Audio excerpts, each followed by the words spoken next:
have certain fundamental beliefs. I believe that God put man on this earth to work. And when I say man, I mean mankind, man and woman. God put man on this earth to work.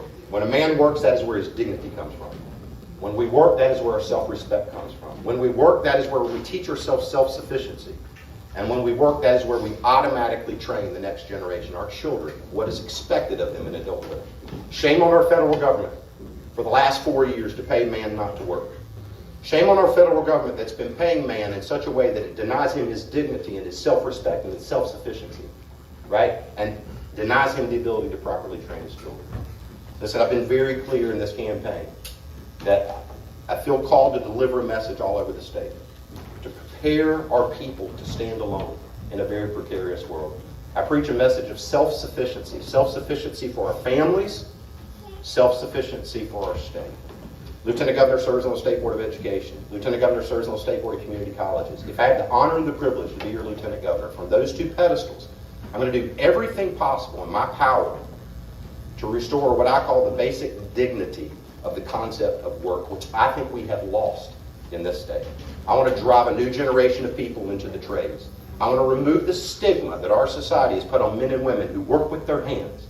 I want to drive them into the trade. I am very upset that for generation after generation now, our school systems, our state has been driving young people into a 4-year college degree where they're coming out many times with a degree in Egyptian poetry, $100,000 in debt, and they can't find a job. All the while, the quickest way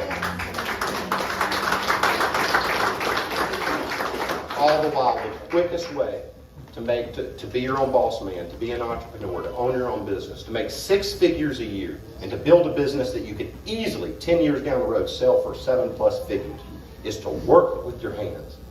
So if I'm elected Lieutenant Governor, I'm going to push for a 2 and 2 degree.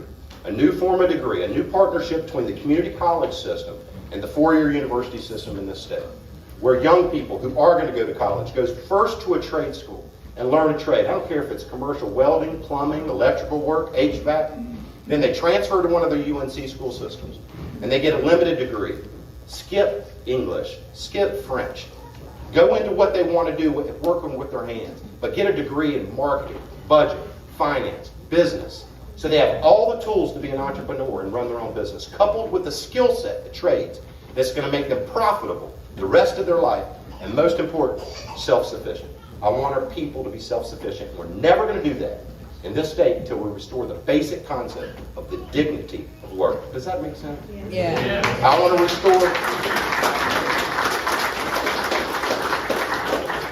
to do the same thing with the state.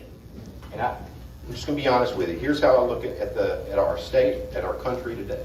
I'm a very optimistic person. If you've known me over my career, I've always been an optimist, and I still am. But I have a very dark, foreboding feeling about the direction of our country right now. I really do. I see trains derailing around our country in strategic locations carrying strategic materials that in effect weaponizes the train when it goes off the track. We saw rolling blackouts in the state of North Carolina last year for the first time in our state's history. When did that happen? And we were told by the officials, expect that to happen again. We've seen electrical substations in the center part of our state attacked, and this is interesting, they're attacking the parts that we don't have replacement parts for. Let that sink in. We've seen our U.S. southern border absolute collapse. And now we've seen hundreds of thousands, if not millions, of able-bodied, military-age men, many from countries that want to commit terrorism against the United States, come across our border. And we are naive as a people if we don't think the next governor and lieutenant governor of this state aren't going to have to deal with what will be called homegrown jihadi-based terrorism on our own soil. It's not homegrown at all. It was allowed to walk across our southern border. And we need to prepare as a state. I see China buying our sovereign farmland. And we as a people are smart enough to know if China controls our food, China controls us. And on that day that spy balloon flew over the great state of North Carolina, y'all know that it flew over every one of our military installations. It flew over all of our critical resources. It flew over every nuclear power plant in this state. And we as a people had to sit by impotently and do nothing. That is when you know your state is not prepared for the world that we live in today. Listen, I believe the Bible to be true. And the Bible is very clear. It says a people without a vision, what happens to them? They perish. Here's my question to you. what is the vision of the state of North Carolina today? For that matter, what is the vision of the United States of America today? If you can't answer that, and the Bible be true, then I would state that we as a people are currently in a state of perishment as we speak. I'm running for lieutenant governor because I want to help Mark Robinson, the next governor of this state, paint a vision for this state and to see our people through it. And I need your help. God bless y'all for being here tonight. God bless y'all for this victory tonight. And let's go on and win it in November. Thank y'all.